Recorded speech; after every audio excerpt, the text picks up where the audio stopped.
going on, guys? Welcome back to Everyday Struggle. It's Thursday, Friday, my favorite day of the week. Nadeska here with Akademiks and Wayno. You out here glowing, girl. Thank you. You living your best fucking life. Guys, Akademiks gives the best worst compliments of all time. Yes, a lot of backhanded compliments. It's not backhanded. It is. I be telling her she be having a little pregnancy glow. And now she ain't pregnant. I'm just saying that's the only way I know how to describe a glow. Take it easy. This is how rumors start. Thank you, Akademiks. Right, but we do have to salute Akademiks for having a well put together outfit. Hey, today. you got on the new. I was listening to Little Baby, bro. Orange and shit. Feel me? Drip too hard. You feel Shout me? out to Foot Locker for sending those over. You feel me? Put them on. Bro, I don't give a free shout. Yo, But man. salute to them though. Ak is dressed like an A&R right now, yo. I don't know what's going on. Whoa, I don't like that. No. I don't dress like nobody that work at no labels. The niggas in the control room doing their job. They on my feet already. Okay, man. Can we talk hip hop though? What's up? Let's do it. All right, yo, let's start with my favorite, Lil Xan. All right, so he got into it at an Indianapolis. Yo, why y'all be giggling? Nah, cut this out. Why y'all giggling when my man Lil Xan name come up, man? He ain't no fucking joke. Stop. Cut it out. For real though. What? Nah, hold on. Look at Wayno. What, man? Why we laughing when Lil Xan name come? Man, just go ahead. Let's This ain't get a POC into it. topic no more, man. He a serious artist. All right, let's do it. Lil Xan got into a confrontation with a man at an Indianapolis mall. Here's what happened.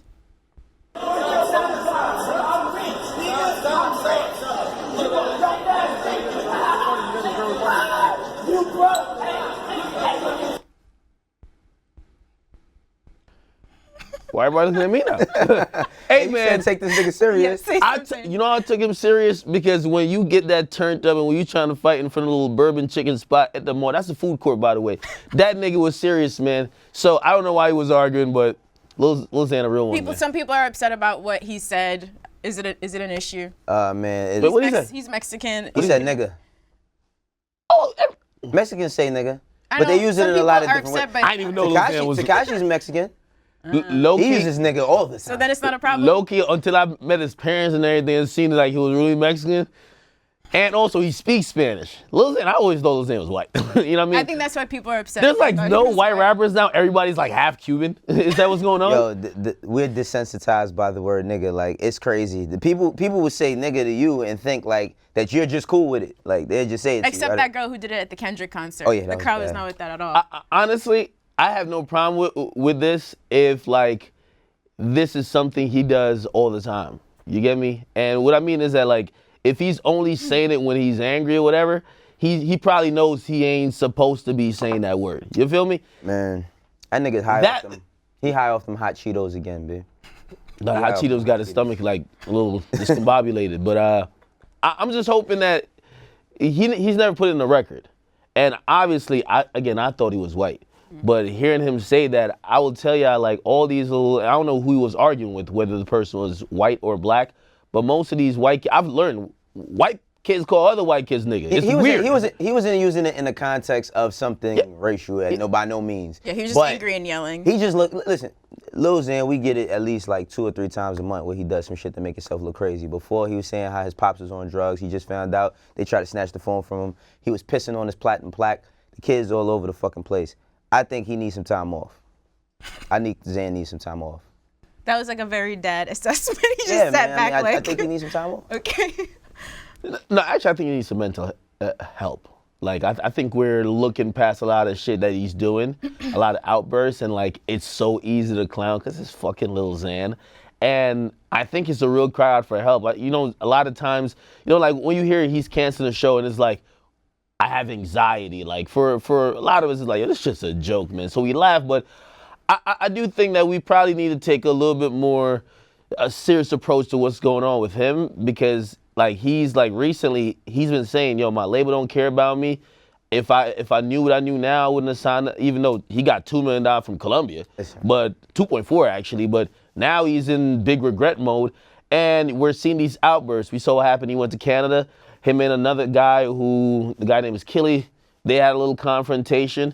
Then he continues to disrespect homie. And like he's not having a great year at all. I don't know. And by the way, his hit song was last year. Well, I think I didn't know we was gonna get this serious. Me either. It's always awkward when you start with jokes and then we take this turn. But what I will say is, you know, pray for Lil Xan, bro. Pray for the Xan clan. Let's pray for Lil Xan. But I think that, you know, he's a young kid and a lot is happening for him really fast. I can't imagine that being at 21 years old, having the amount of money he has and having the amount of responsibility, how tough that could be. So I do think he needs some time off. He might need to talk to a therapist. You know, therapy does not mean that you're crazy. Sometimes you need an outside perspective so you can get things in perspective. So I think Xan just need to take some time off. Yeah. You know, but at the same time, I don't know if it's that serious with this situation. He might have felt disrespected, right? He might have just felt disrespected, and people been fucking with him all year, and that might be his breaking point. Yeah, and also, listen, man, I want him to really calm down before the Illuminati claps him, because he been spilling some secrets that the Are we Illuminati. being serious or No, are no, we on joking some serious. here? This is Come on, why, you're this stressing me is why out right I try to now. get serious with this I nigga. know. No, And I'm that's what he serious. does. No, I'm really serious though. About what? Because like he said certain things which I think we all know about the industry, but like people don't come out and admit. He admitted that his label set up a fake relationship for him. He admitted all things about him as fake, and basically his label and all these people who control his career, they've been fabricating stuff, and it's weighing on him. So I hope, you know what I mean, he's trying to cleanse his soul, man. He better chill out, because if all this shit ends, he ain't gonna get no job at Walmart with all them tats on his face. So he need to cool the fuck out. But can we move along from Young Xan? Well, if anything, Yeah, he secured the advance. You ain't got to get that back, whatever that was. All right, all right. So Grammy's coming up early next year. They're switching up a lot of things. So this is kind of interesting. So this week, a source told AP that Post Malone's album Beerbongs and Bentleys got kicked out of the Grammys rap category and pushed into pop. So they're saying essentially best rap album nominees must contain 50% or more of rap music. So therefore, they thought he was more pop. This is kind of interesting. There are a lot of albums that come out that I feel like we could argue, maybe not necessarily pop, but we were talking about there being a lot of singing, like Drake giving us the whole side B kind of thing. Well, I'm all for this, and because it doesn't disrespect Post Malone in any way. Like Post Malone a few years ago said that he wasn't trying to just stay in a rap lane. Right. You know, when people was considering him rap, he wanted to go, not necessarily pop, but he wanted to go to another level where people was comparing him amongst all types of different genres, not only hip hop. Right. I'm cool with it. Like I don't think there's nothing wrong with that, because in terms of rap, we got to start putting people who rap in the conversation. If it's artists that's putting out albums that have a lot of bars, that have content, let's consider that for rap, as opposed to somebody who has a hit record that hangs out with a lot of rappers, a rapper. So Interesting. Motherfucking justice. I love it. I love it. I have no remorse. I love it. You know why all these fuckheads been claiming that they're not rappers and they're rock? If they, and Uzi my nigga, but if they do Uzi too, I'm cool with it too. Everybody who's claimed they're not rappers, if the Grammys or whatever award association or board is saying, you know what, we're going either by your words or by your music. If it ain't rap, fine. We're not putting you in rap, because that's how these motherfuckers, they get their awards in rap. They benefit off the rap audience, and then because they feel they're weird or they jump in the crowd, I'm like rock. No, get your ass out of category, leave space for the Daytonas, leave space for the niggas who's actually in their bag, who got no other choice than to claim rap. But all you little, if y'all niggas is rocking, y'all niggas is some other shit, please go that way. But do you think they'll actually do it to artists like Uzi and them, or do you think that Post, because he's white, probably was the first to get pushed into that category? Hell no, of course they'll do it to Uzi. If they did it to the white man, they'll do it to that nigga Uzi. Well, New Paddock is rapping. Like he's rapping on New Paddock. Like he might not be having the same type of content as every other rapper, but he's rapping on it. And what question that I did have for you? Wait one second. EXO Tour Life. What do you call that? EXO Tour Life, I say, is more in a pop singy lane, but Uzi raps on a lot of his records. So the question I have for you is, before I thought it was, you had said something to the degree of like, we can't look at hip hop as only rapping. We have to consider certain people like Post Malone. I could be not quoting it right, but I remember you having something to say about that. When Post Malone was making statements to kind of escape out of some of the judgments that hip hop artists face, and a lot of people were saying, well, I guess he's not hip hop. I called him hip-hop? Yeah, I called him hip hop. I still think he's hip hop. But what it is that most of these artists, they play with that line when it's convenient for them. Post is one of them. Plays with that line. You get me? He'll comment on hip hop. When you ask him about his music, he's not trying to make hip hop. You know what I mean? Like, what?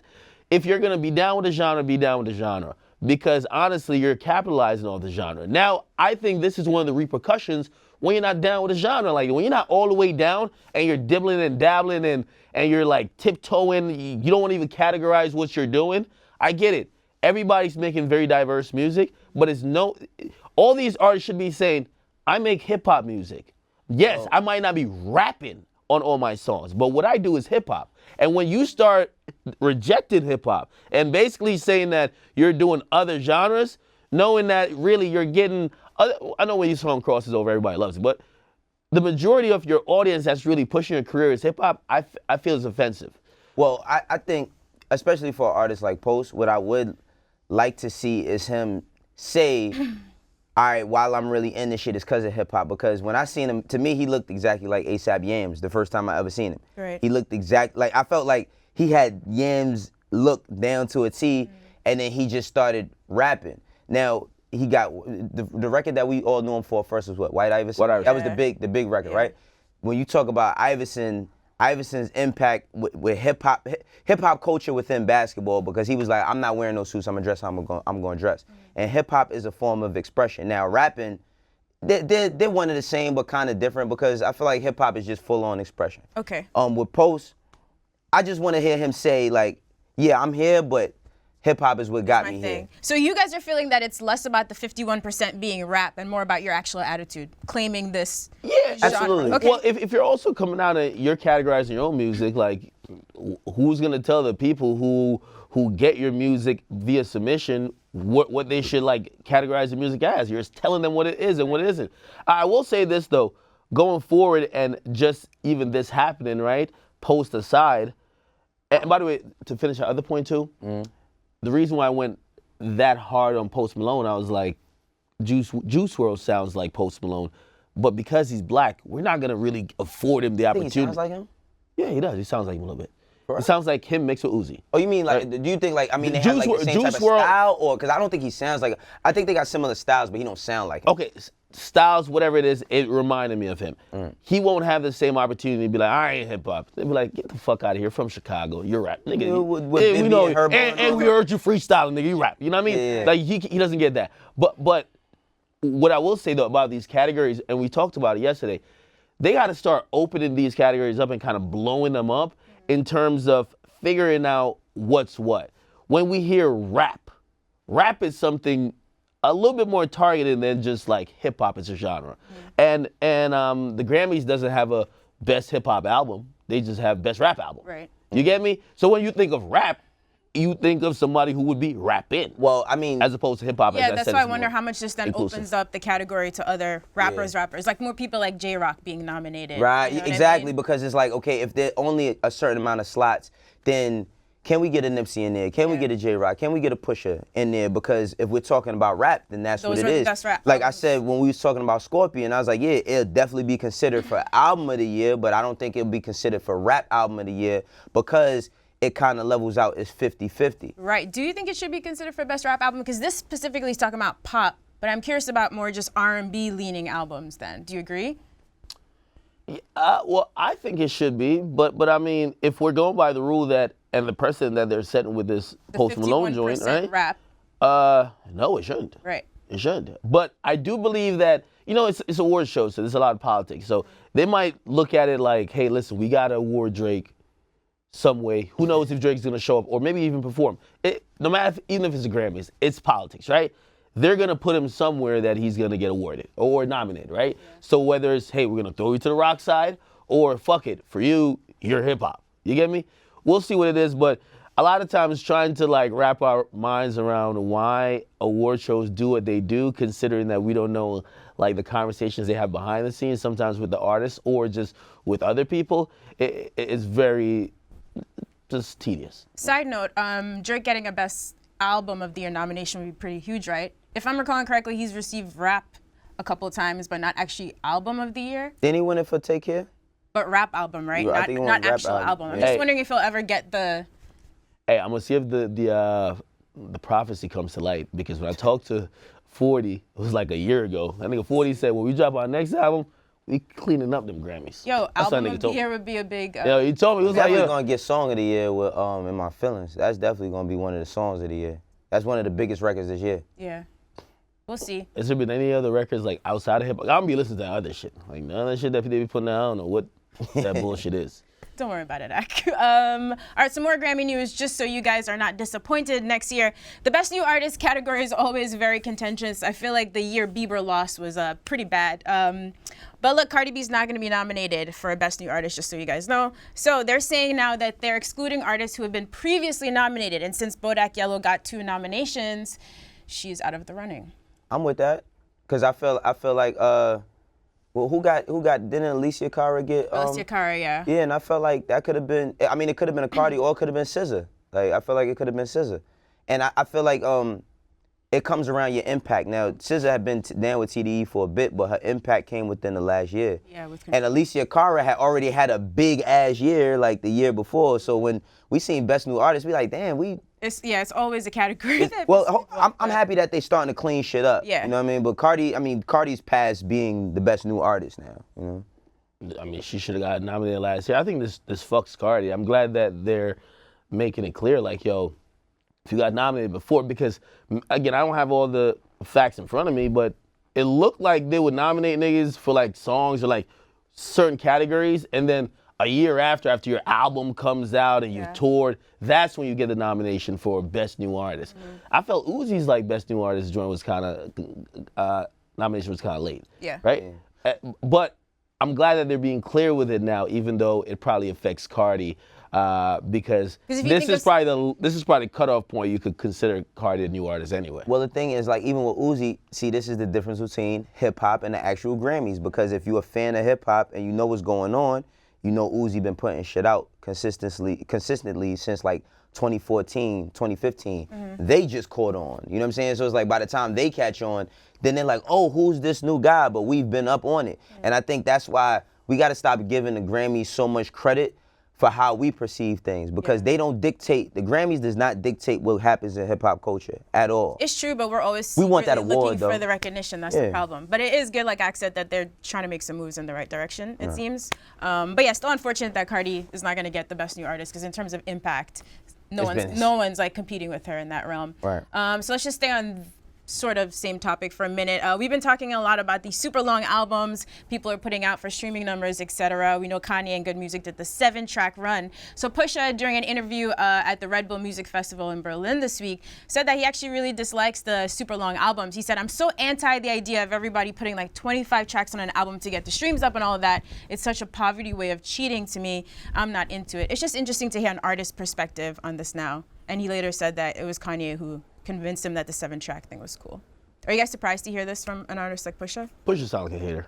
What the fuck? Pusha hated, man. Hey, listen. As a fan, I mean, I agree. Like, but I don't agree.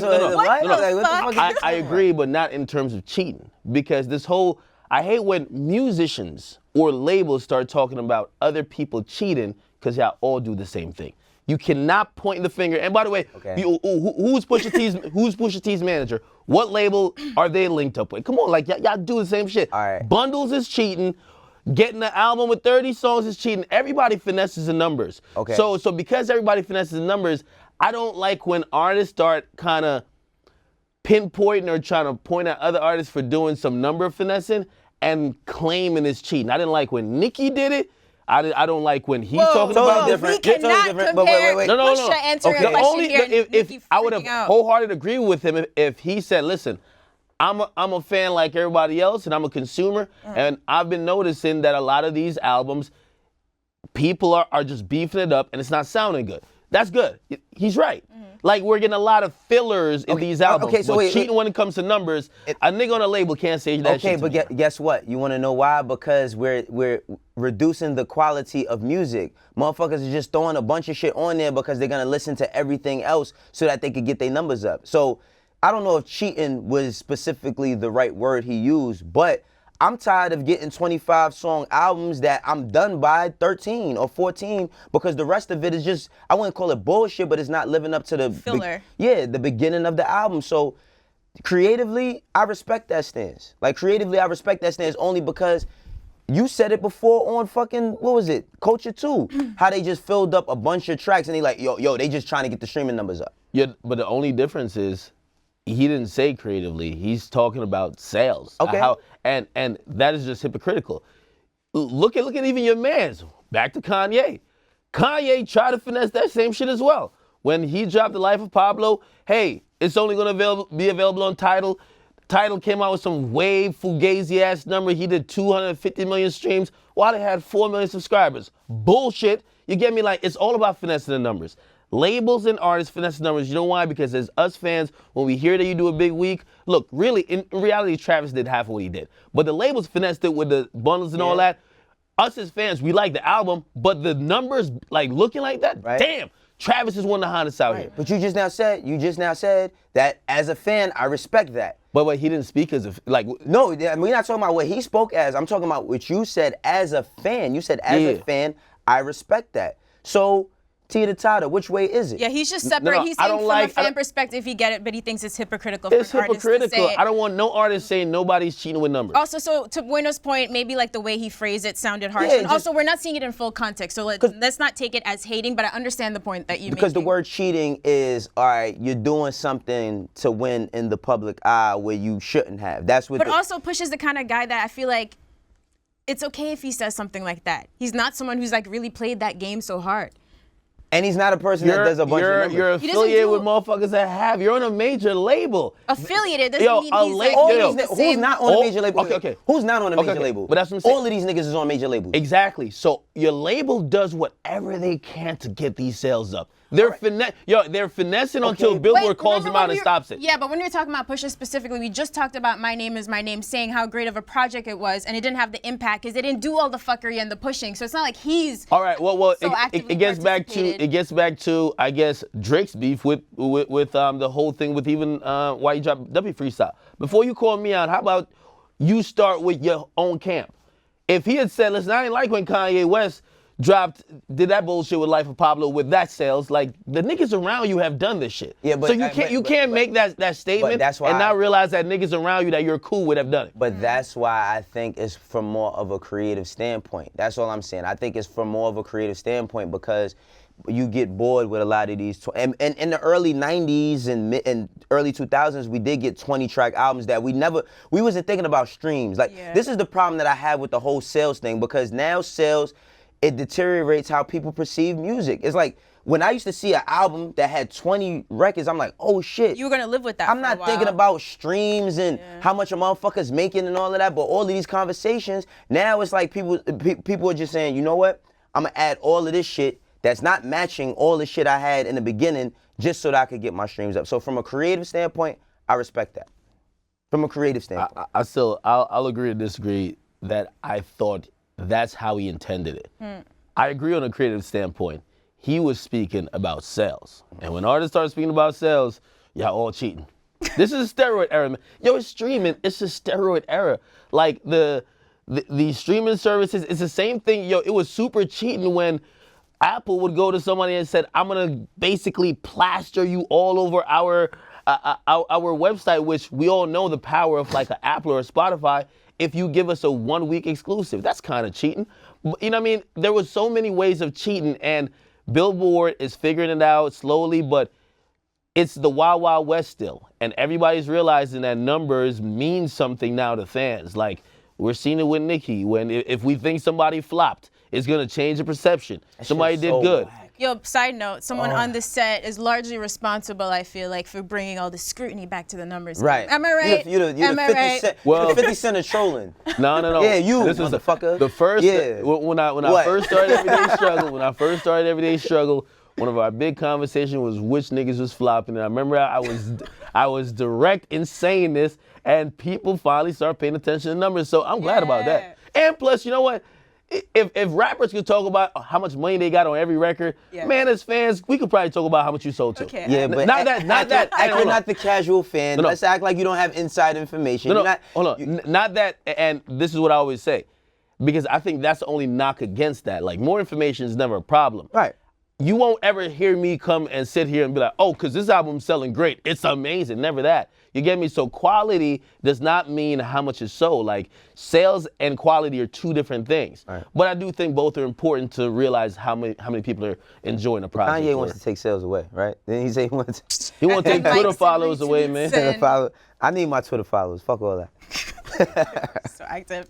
All right, I guess we've talked about enough serious stuff. So we're going to get to some fan questions. But for now, I don't know. Drake. So look, Blac Chyna did an interview with Daily Mail TV in which she credits Drake for putting her on the map. Blac Chyna has had a pretty illustrious career, guys. She's become a celebrity in her own right. She said actually had a booking. It was in Tennessee. These guys introduced me to Drake. Essentially, Drake put her in song videos, etc. Can we give Drake credit for creating Blac Chyna? What's Blac Chyna? Really, huh? Right. And also introducing her to Tyga. No? I'm gonna keep it 100. I don't care about nothing, nothing that's being said right here. Like, I don't care about none of this shit because I don't even. What is this?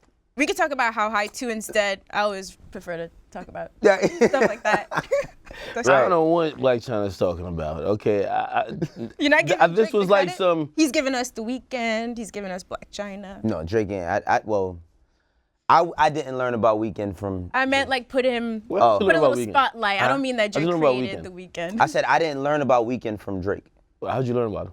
On Twitter, I just seen people talking about House of Balloons a lot. Oh, okay. I seen House of Balloons. I thought Weeknd was a girl, like when I first heard him because of his voice, because you didn't get a chance to see who he was. But I didn't like my segue into Weeknd didn't come from Drake. Like I just seen a lot of people talking about it on Twitter, and I was like, all right, what's this? And I clicked on it and went from there. Well, I just want to be honest with y'all. The person who introduced me to Blac Chyna wasn't Drake. It was YB and Almighty J. They were the power couple of the year for 2017, other than Offset and Cardi B, the Set It Offs, Mr. and Mrs. Set It Offs. And yeah, that's all I know. They were a power couple. I hope they get back together.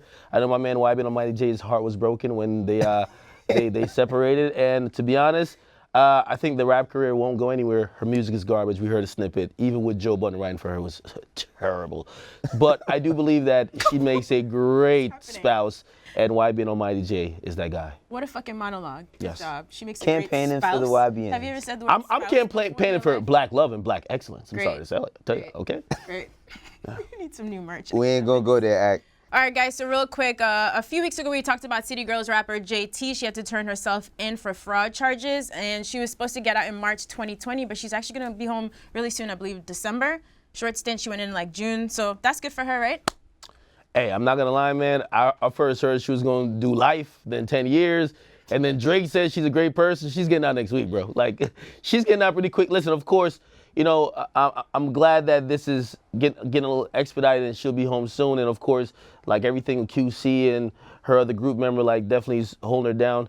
I can't wait for her to come back. But I ain't gonna lie, this is the shortest life sentence all the way down to. It was never, shut up, man. It was like 10 years, bro. It was like 10 years. It was at some point she sentenced she was sentenced to fraud 10 to 15. They get life. All right, she'll be back in 10 or 15 weeks, man. Come on, man. Let's get this moving. JT, No, we're glad you're I mean, coming home. it's lit because I think that they add in a new perspective for women. You know, especially coming from Miami. Like, it's the last woman from Miami was Trina. Right. That I know. No disrespect to, because I know it's gonna be 1,000 people saying. No, but you're right. We talk about Miami all the time, but it's all male, so it's nice to have. It's mostly male. So I mean, and I think, you know, eventually we're gonna see them on a drink with Cardi B. I think that's gonna happen. Ooh. I think that's. Of course, because the QC solid foundation, that shit all mixes in. I can't wait. Absolutely, yeah. But shouts out to the City Girls. Right. They're having a great year. They definitely are. And speaking about QC, so we confirmed last week that Lil Yachty is going to be appearing in How High 2. But we also found out that Wrld and Meth are not going to be in the sequel. I mean... Well, this is... Go ahead, my No, sorry, yeah. Yeah, it's kind of messed up because, I mean, but for years, when people would ask Wrld and Meth about the How High sequel, they were saying, we down to do it, but Universal owns the rights to Jamal and the other character, and they're not letting us do it. So I guess that was Universal's plan all along, to get them to phase them out of it, or I guess they must think that Wrld and Meth ain't hot in that spectrum anymore. But I don't know how you could do it without having Wrld and Meth, without just creating a whole new story. Like, it's like, you know, executives can be out of touch, but it's like, this movie's a cult classic. Yeah, you gotta have him in there, yo. It's like, I don't know, like, I don't like sequels if you're not really still continuing and paying homage to the original. Like, didn't they have like Belly 2 with The Game? Right? Like, yeah, y'all just can't. Are terrible. And you know what I mean? Sometimes the movie ain't even bad, but like when we go into them, like, you know what the marketing plan for this is? It's not Yachty. Like, all salute to Yachty. The marketing plan is like, yo, didn't y'all love the first one? First one was dope. Exactly. Storyline was dope. The characters was dope. Somebody go watch some dope shit. I go watch the dope shit, and then the people who, or the story and people who made the first one dope ain't in it. Y'all just create some new shit, hoping that we can now rewrite in our minds what the legacy of this is. I don't like it one bit. They should at least a cameo. Maybe not even call their names if that's the case. Yeah. Just see them motherfuckers. We gotta see them. Everybody have a little cipher, pass the blunt around. I don't even smoke, but I would want to see these niggas in there with y'all. Yeah, because it just, end of the day, it really doesn't make sense. Only because, like, this whole thing with How High, like I said before, it comes from the song How High that they made. Like, but at that time, I guess Meth and Red didn't protect their intellectual property, where they had rights to whatever was going on in the movie. Can't imagine how hard it would have been to get those rights. Yeah, to get those rights. Like Universal. Absolutely, no way. Absolutely. I mean, and what's crazy is they, at the time when they did this, they was both Universal artists. They was under the Universal umbrella because they was both on Def Jam, which is owned by Universal. So it's kind of, I don't know if I'm excited. I don't think I'm excited at all. I got concerns about the movie. Yachty don't smoke, but they got him in How High, right? Tell him, man. The fucking co-star to him is DC Young Fly. We love DC.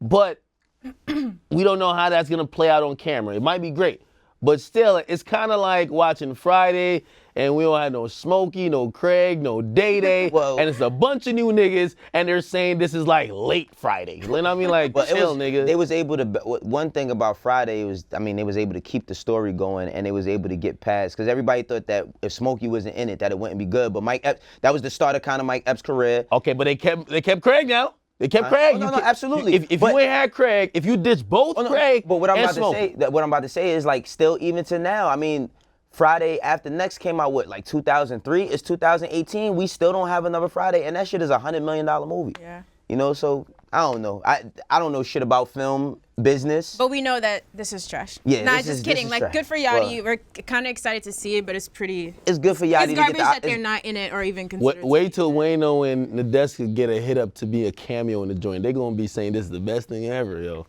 No one's really getting high on set. That was trash. You would definitely be in. That was trash. You would definitely be in How High. All right, so we got some more QC news real quick.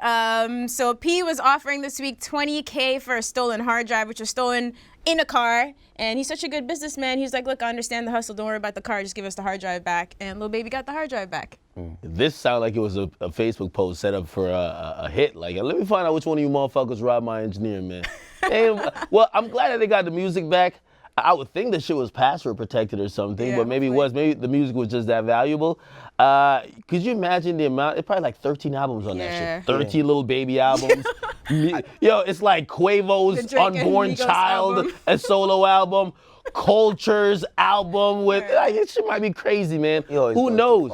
But I mean, he might be right. In the QC sweatshop? Yeah. Come on, bro. Whomever stole a car wasn't thinking about hard drives when they stole. What's happening with you guys right now? Like, whoever stole, like, for real, whoever stole a car, they wasn't thinking about hard drives when they stole a car. But if I was the guy who had stole a car and Pete said that, I wouldn't even have took the $20K. I'd have brought the car back. I'd apologize and I'd asked for a job. Wayno. Seriously, I would have asked for a job. Wouldn't a job working for QC or even being in that building, being able to learn from them, worth more than $20,000?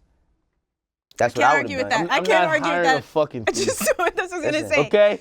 You stole, if you're stealing shit at a gas station, I bring you in here. You don't know the person's circumstances, though. You might have the next thing the person who stole the car gonna steal is Takeoff's whole fucking jewelry collection. Guess what, though? Hell no. Guess what? You don't know that person's circumstances, and P also wrote in his post that I was stealing cars too when I was younger. I understood it. Exactly. The fact that they would come back says a lot. Just Wayno being the bigger person. That would be the smart move. But let's cut it out. A lot of people would take this. Hold on. We don't know if they came back. It could be whatever politics it is in Atlanta to be like, yo. They were found? No, well, it could be somebody who knows somebody be like, yo, that's the wrong lick you hit right there. That shit's gonna go back. Ain't nothing gonna happen afterwards. Ain't no, like, don't think like robbers are good Samaritans. Like, oh, I stole from you? Hey, some robbers are. No, listen. Any robber who stole from me, man, you had to go get it from them. It's people who get robbed. It's people that get robbed, might rob the wrong person and find out that person is connected to somebody else and give their shit back. And a lot of people don't think that robbers don't have relationships with people. Like I said, if it would have been me, and I know I did some fucked up shit, like you don't know this person's circumstances or why they stole the car. They could have stole it to joyride. They could have stole it to make some quick bread. I would have took it back. I'd have apologized, and I'd have said, "Yo, is there any way for me to get around y'all to learn?" Like, I wouldn't. That's what I would have done. Wayno. Well, That's P what I might would have been a Amazing. better man than me, and I know P has had some past in, you know what I mean, let's just say car repossessions. All right, Ak. But I'm not trusting no fucking thief around me. So listen. I don't like liars, I don't like thieves. So well, guess what? When you in the street, there's a lot of people that you're gonna come across that do a lot of dishonest things to pay their bills, and a lot of lifetime connections is made through shit like that. No, and you're right about that, 100% right. And by the way, I do believe in redemption and also growing out of that life and becoming a better person. But if you were just stealing cars at gas station, I don't know if you're ready to be around us. Like, maybe if we had that conversation, Yeah. cool. But you're not coming to work for me right now. Yeah, I don't let me think see. he's- Let me see how you're gonna But report. that's He's what not it's a inviting you into conversation. the room where he's signing the contracts, Nah, the jewelry stash, but academics. But he I'm might not say, thinking- go on a little errand run for me today. I'm not thinking that deep. I just know that people who doing a lot of shit, they trying to figure a lot of shit out No, in you're life. right. Some And people also, just by the are way, having if a I'm hard judging time. by how Offset is taking shit recently, he probably want to beat that nigga's ass. Offset is not with the bullshit. at Mister, all. set it off. Mr. Okay. Set it up. All right, so I think it's fan question time. Let's do it. I hope you guys are good with this question. I feel like we've been all sort of in this already today. Yeah, we Can we have. pull up the first one? At what point do you stop calling someone a rapper and start calling them a singer? When artists like Juice WRLD, Peep, X, Trippie, Post, etc. are called rappers, it almost seems weird because they sing more than they rap, but also their influences seem to come more from multiple style of alternative rock rather than R&B, which I think is interesting. So basically, why do we call someone like Black? Why don't we call someone like Black a rapper, but we'll call Juice WRLD a rapper? Well, I would say for Black, how can I word this? So for Black, right? A lot of his shit is more singing than it is rapping, even though you find out later on that he could possibly be as good of a rapper that he is a singer, but he pushes more of his singing. But he's starting to balance it out a little bit more. You know, I told you I'm late to the train with this one. But I think in order to call somebody a full-on singer is they gotta sing. But at the same time, I think a lot of these words are old. Like calling somebody a singer, the word singer is fucking before rap even existed probably, right? So I think a lot of people are just trying to blur the lines between all genres and make what they think is gonna be good for their fan base. I don't know how to identify a lot of these motherfuckers nowadays. Yeah, but I'm sorry, but rappers, we do know who the rappers are. It's true. The alternative rock thing is kind of interesting. I feel like there was a period around like, say like Anger Management Tour where it was like Eminem and 50 on the road with like Papa Roach. And some of these rappers sound like a blend of those people, like a Papa Roach and like a regular rapper kind of thing. So that's kind of interesting. It's the one drop rule. All right. If you're Black, you rap. I don't care. Like they don't listen. Tyrese will explain it to y'all motherfuckers too, right? If you Black, you're soul. You're not pop. You're soul. Okay. Okay. If you're white, you're pop, right? If you're Black and you rap from time to time, you're in a rap box, it seems. But also, even if you're not Black, right? If you're making certain songs to this demographic, they just kind of always throw that title on you. Unfortunately, you could have those inspirations that go outside rap and hip hop. You're just gonna get labeled with it. And I don't think it's a bad thing these days because what's the most dominant genre is hip hop. Yeah. And hip hop has rap in it. So Well, to your point too, I think a lot of the R&B or soul guys, they want to cross over to pop just to show them our world. They say like, yeah, y'all should fuck with us. But once we get over there, the people that we came from, they be like, man, you done went this way. We ain't really jacking that. Like, you know what I mean? Like they make it seem as if that was your intention all along. Where I feel like whatever music you doing, whether it's rap, pop, you should want to be worldly. Yeah. You know what I mean? If you're not doing this shit to be remembered forever, then what are you doing it for? So I just like to have the full exposure of whatever it is. Okay. I feel like this is going to keep coming up in different iterations. But thank you for the question. Let's see, what do we have next? What songs in hip hop have made y'all cry? K-Dot, Sing About Me made me cry on first listen, as well as Hove, Where Have You Been? This is a good question. Yeah, I ain't gonna lie. Both of those joints specifically did make me cry. I mean, the one Where Have You Been, that came out when I was younger, and like I didn't grow up with my dad in my household, so that's what really touched me. What Sing About Me, reason why that touched me as well is because it was a young man in my neighborhood that got killed when he was 17, my man Didi. And like the first verse makes me think about him. But a record that really touched me as well was Be Free by J. Cole. Like when he made that, it was about Mike Brown. You know what I mean? He had like the, what was it? The interview from his homie talking about the details and everything. And especially when he did it, I didn't cry when he did it on David Letterman, but it really like made me say, damn. You know what I mean? It woke me up to a lot of things that was going on. So them joints hit me for sure. That's dope. Ak? Gummo by 6ix9ine. Real thugs don't cry. Okay, nah. Well, an emotional song, one that I play pretty often, is Tupac. I think it's "Life Goes On." I think that's the title. "Life Goes On." It was like, how many brothers? Yeah, that's the one. that type of song. You know, what I mean, The Game has a song. It's usually about like death or something like that. Yeah, I only have. Other than that, it's like Sometimes I don't like listening to certain songs. Like "My Love to You" by The Game. My Love to You. Fucking It's certain songs that you don't want to listen because you don't want to feel like that. Like Yeah. if I'm listening to Good Kid, Mad City, like I won't cry every time it comes on, but sometimes I just don't want to think about certain people I've lost. It you like know? takes you to a place. That's Yeah. true, but it's usually like movies and TV that make me cry, not songs. Only Dear Mama makes me cry. Dear Mama, it just like yeah. takes me to a weird, like just family shit comes up whenever Yeah, like I hear yeah. that song. That's the only one really. Absolutely. Another one, Love Yours by J. Cole as well. I love that song, but it doesn't make me cry. It doesn't make me cry, but it just It puts me in a space though. Yeah, it definitely puts you in a space where you can appreciate life, like no matter what's going on. But I think like in order to be a great artist, you got to have those intangibles. Like you got to be able to take people through all types of different emotions. It's very true. So. Very true. Look What You've Done by Drake. Now, Look What You Done for Me that was a really good. That was one of the joints that really made me respect him. I don't like when he looks at me like an auntie at the corner of It's his so eye. funny Sorry when he did not. to like cut you off, Wayno, but Nah, it's all anyway. good. But now, Look What You Done for Me by Drake is definitely like You done. it's definitely a good joint because he was talking about like how he felt about his mom. Yeah. You know what And I then mean? you hear Static Major at the end, and you know he passed away. God damn it! What type of heartless swines are you guys, man? Swines. You're looking at me like that. Heartless Actually. swines. All right, here's an easy one for you guys. Better duo: Uzi and Cardi, Baby and Gunna, Thugger and Rich Homie. We need time for Baby and Gunna. Of course, we know about Rich Homie Quan and Young Thug. I think that their music still lasts around this time, and it was dropped in 2014. And plus, by the way, we actually, like say Baby and Gunna, we compare them to Rich Homie Quan and Thugger. Uzi and Cardi, they're pretty dope though. They're usually 80% hit ratio when it comes to them being on a song. But if I had to really pick, I just got to go with Thugger and Quan, man. For me, A I really. lifestyle. That was a beautiful moment in For time. me, I can't really go with none of these because there's so many other duos I could think of. What? No. I'm serious. Wayno. I'm serious. This is not like multiple choice where you could put letter F for some shit. No, in I'm You there. gotta say Styles P. I'm not gonna Styles say that. P and Jada, bro. No, because I'm gonna keep somebody within their lane, and I feel like Free Bricks by Gucci and Future is better than all the shit that all of them have ever done together. Really? Yeah. I feel feel like like you don't appreciate how great Gucci and Future, Thugger and Quan they like work OGs, together. so I ain't gonna say nothing about Yeah. that, but Yeah, I mean, that's for me. Like, that's what I'm saying is like, I haven't, all of the songs that they've done together are cool, but like, it doesn't really. You're fucking up the multiple choice game right now. I really I don't am. like this shit at all. You don't get to am. fill in your own answer at the fill in the bottom. blank. I here, didn't feel Wayno. my own answer. So okay, so who was it?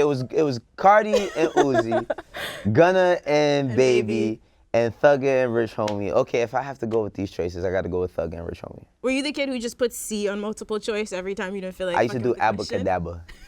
Abacadabra all the way down. next thing this nigga gonna tell us. That's Fat why I and never Red Cafe, passed it. bro. See, here you go. You always gotta have some fucking.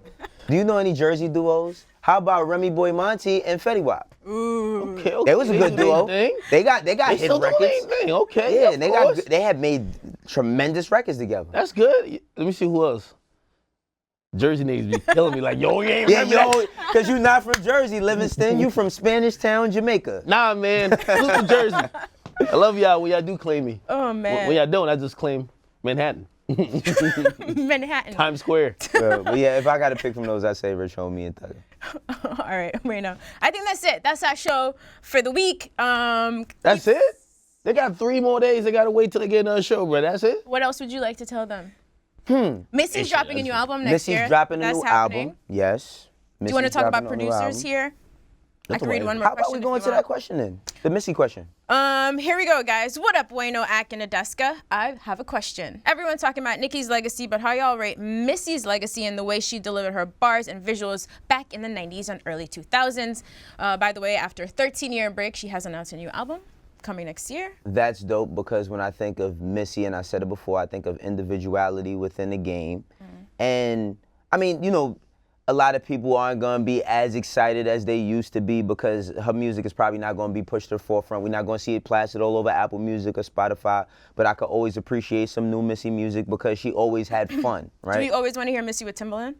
Always. Like, when do, like, just making sure. Peanut butter and jelly. Just like, you know what I mean? Like, sure. I always want to hear Missy with Timbaland. But I mean, her legacy is solidified. Her legacy is solidified, and I think like a person like Missy is what opens up the door for Tierra Whack. Yep. You know, Tierra Whack, she's the closest thing I see like to a Missy with how she can really rap, yep. and she delivers her visuals in a crazy way. So I love Missy. I have nothing Don't say to something say but crazy good things right about now. Missy. I love Please. Missy. Okay. Stop playing. Make sure you do. I could have swore she dropped like some type of music after when she appeared in the Super Bowl. Bowl, right? Unless I was tripping, or maybe just her old music just surged in on performance. That definitely happened. But yeah, I'm excited to hear what she got.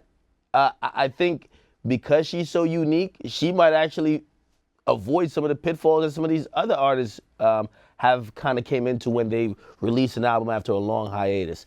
She's always been her. Absolutely. Unapologetically her. It's not like there is, okay, she is this. You get me? And because of that, she could bring it we can't look at it and say she should sound like something and we don't know what she's gonna be.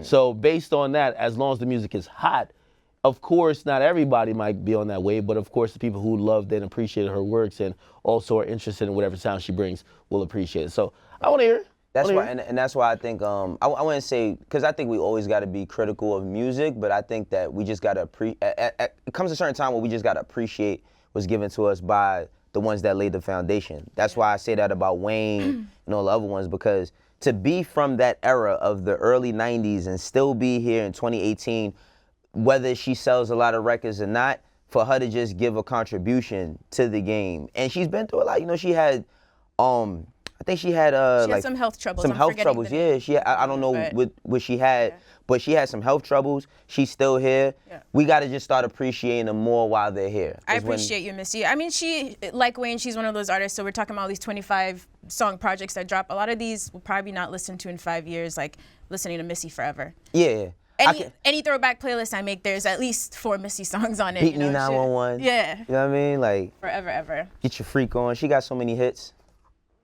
What's up with you, dog? 1 Minute Man. That's what y'all on? What? Never mind. Let's go. 1 Minute Man. We're ending the we show. finally learned more about academics. Okay. I was throwing that out to y'all little playlist. I was trying to see what y'all got bumping when y'all bumping some old school Missy. I just want to know. Okay. By the way, maybe Missy could get these boring ass videos that these. Well, it's not that many females making videos. Like, get some dope videos made. There's a lot of females making videos, but like you said, a lot of them are boring. There's a lot of people, really, but just not fucking females. boring. There's a lot of people making boring shit. Period. I'm tired of the videos with just B-roll or you and your homies walking down the block, y'all rolling up product shots of sneakers that nobody's giving y'all for free, that they're not going to send y'all them shits.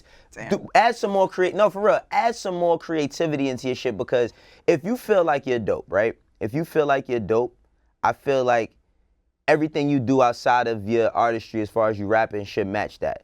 That's why you get a record with J. Cole, Kevin's Heart, that doesn't have one performance scene, but it tells Kevin Hart's story, what he just went through.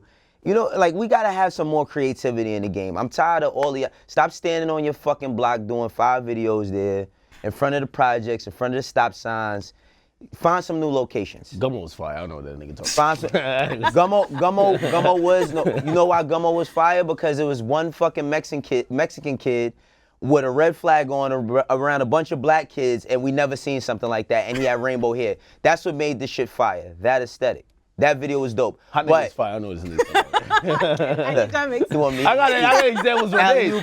Alley-ooping. Yeah, but you know what the problem with Hot Nigga is that everybody. The hat never came back down. We're still looking for that. The hat never came back Went down. up like a hot air balloon. The shit never came down. Wayno, we're rapping, bro. Wayno giving like expertise. Yeah, this nigga Wayno Because, ready. man, I want these young motherfuckers to challenge themselves. Hey, for everybody, I fought for this last 5 minutes. Wayno just trying to carry it on to 30. That's usually academics when I'm trying to rap. People just like Stop it, talking Nadeska. Wrap it up, B. Stop it. I really like you guys a lot on Thursdays, man. All right, everybody, have a good weekend. We'll see you here on Monday. Keep sending your fan questions at Everyday Strugg with 2 G's on Twitter. I got it today. See you guys Monday. Encourage Ak to not wear black.